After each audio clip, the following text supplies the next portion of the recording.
ये है वो मंदिर जहां आज भी भगवान हनुमान सोने की जंजीरों में बंधे हैं। लेकिन सवाल ये है, जिसे रावण जैसे राक्षस भी न बांध सके, उन्हें आखिर किसने और क्यों बांधा।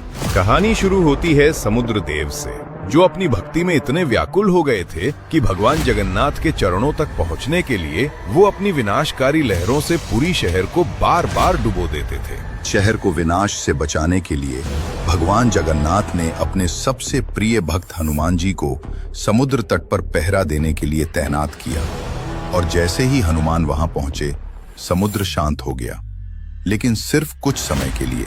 जब भी पुरी में कहीं भी राम भजन या कीर्तन होता, हनुमान जी अपना पहरा छोड़कर वहां पहुंच जाते और उनके जाते ही समुद्र फिर से उफान पर आ जाता। पूरी शहर पर संकट टूट पड़ता। तब भगवान जगन्नाथ ने वो किया जो कोई सोच भी नहीं सकता था। उन्होंने कहा, हे मारुति, तुम्हें कोई और नहीं रोक सकता, इसलिए आज मैं स्वयं तुम्हें कर्तव्य की बेड़ियों में बांधता हूँ। और उसी जगह जहां भगवान ने अपने भक्त को बांधा था, वही बना बेड़ी हनुमान मंदिर, जहां आज भी हनुमान जी सोने की जंजीरों में बंधे हैं, ताकि पुरी और उसके लोग सदा सुरक्षित रहें।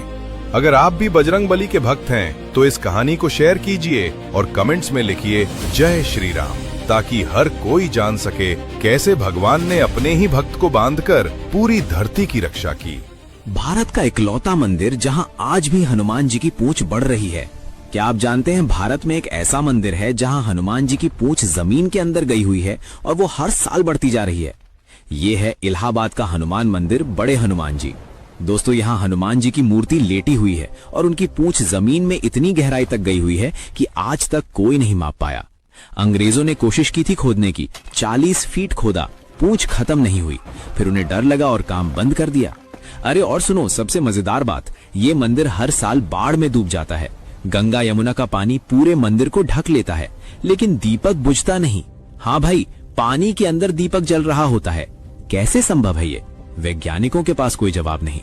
कहानी तो ये है कि जब हनुमान जी लंका जला रहे थे, तो उनकी पूंछ में आग लगी थी ना, तो वो यहाँ आकर पूंछ गंगा में डुबोई ताकि आग बुझ जाए। लेकिन पूंछ इतनी लंबी थी कि पूरी पाताल लोक तक चली गई और आज भी वो वहीं है। लोग कहते हैं कि अगर किसी ने पूरी पूंछ निकाल ली तो पाताल लोक खुल जाएगा। हनुमान जी में विश्वास रखने वाले कमेंट में जोर से लिखो जय बजरंग बली। अगर हनुमान जी ने अपना पंचमुखी रूप नहीं लिया होता, तो राम और लक्ष्मण कभी जीवित लौट ही नहीं पाते, क्योंकि इसके पीछे एक ऐसा रहस्य है जो 99% लोग नहीं जानते। लंका का युद्ध अपने अंतिम चरण में था। तभी रावण ने अपनी आखिरी चाल चली। उसने पाताल लोक के महातांत्रिक सम्राट अहिरावण को बुलाया। एक रात माया और तंत्र की शक्ति से अहिरावण ने राम और लक्ष्मण का अपहरण कर लिया और उन्हें पाताल लोक ले गया। उसका इरादा था सूर्योदय से पहले मां भवानी को उनकी बलि चढ़ाने का। जब विभीषण को इसका पता चला, तो हनुमान जी बिना एक पल गवाए पाताल लोक की ओर निकल पड़े।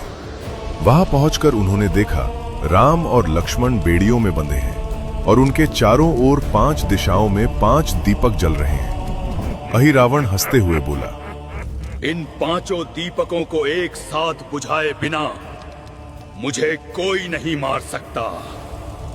और एक शरीर से ये असंभव था। तभी हनुमान जी ने अपना अद्भुत पंचमुखी रूप धारण किया। पूर्व में वानर मुख, दक्षिण में नरसिंह मुख, पश्चिम में गरुड़ मुख, उत्तर में वराह मुख, ऊपर हयग्रीव मुख। 5 मुख, एक साथ प्रचंड श्वास, और एक ही पल में 5 दीपक बुझ गए। अहिरावण की शक्ति उसी क्षण समाप्त हो गई और हनुमान जी ने क्षण भर में उसका वध कर दिया। पंचमुखी हनुमान के 5 मुख 5 शक्तियों का प्रतीक है: विजय, निर्भयता, सुरक्षा, समृद्धि, ज्ञान। इसीलिए पंचमुखी हनुमान को चारों दिशाओं का दिव्य रक्षक माना जाता है। जब भक्ति और शक्ति एक साथ खड़ी होती हैं, तो पाताल की अंधेरी शक्तियां भी टिक नहीं पाती। अगर आपको पंचमुखी हनुमान का रहस्य आज समझ आया, तो कमेंट में लिखो जय श्री राम।